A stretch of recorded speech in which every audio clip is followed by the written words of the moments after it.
Everyone, this is part 291 of me answering your Percy Jackson questions, and if you have no idea what the heck I'm talking about, check the description down below. It tells you how you can ask me questions that I'll answer for this series.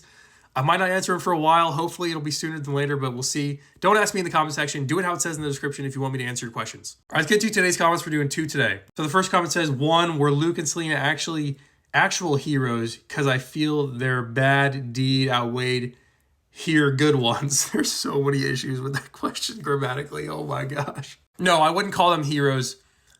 They did one good thing at the end of their lives, so good on them. They should get the Fields of Asphodel in the afterlife. I don't think they deserve Fields of Punishment, but they don't deserve Elysium. So Asphodel, hopefully for them.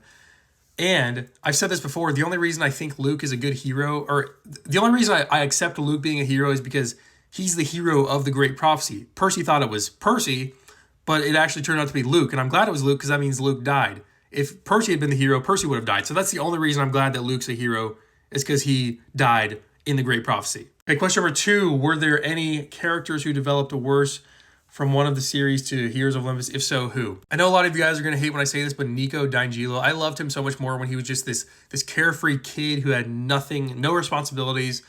But then his sister died, he became depressed and everything, and he just got worse. Like, I don't like him as much in the later books.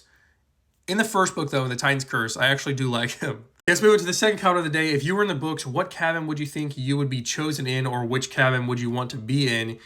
You would get the abilities and powers and stuff, too. I've said this before, Poseidon cabin. I want Percy's powers. Like, his powers are the best powers in the whole universe, and that's kind of the main point because he's the main character. So, of course, his powers are the best, but, like, come on, how would you not want to have Percy's powers? They're so awesome. Like, his powers are almost limitless.